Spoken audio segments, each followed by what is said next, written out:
2019 সালের সেই 9 July India versus নিউজিল্যান্ডের ওডিআই ওয়ার্ল্ড কাপের সেমিফাইনাল ম্যাচ।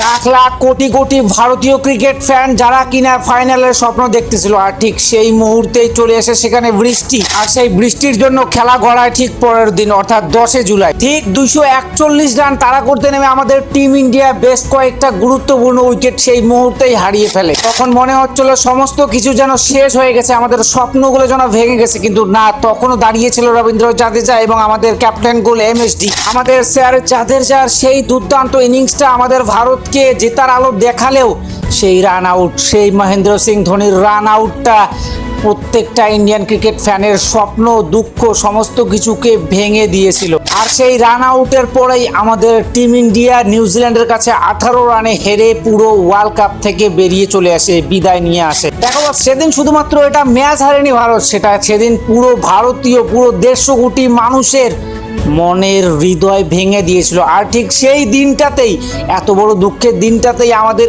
এমএসডি, আমাদের মহেন্দ্র সিং ধোনি, যে কিনা তার ক্রিকেট থেকে অবসরের ঘোষণা নিয়ে নেয়, এটা ছিল আর একটা বড় বেদনাদায়ক। আমি শেষে গিয়ে একটা কথাই বলবো, ইটস অ্যাগাইন জুলাই। এই মাসটাও কিন্তু জুলাই চলতেছে বস।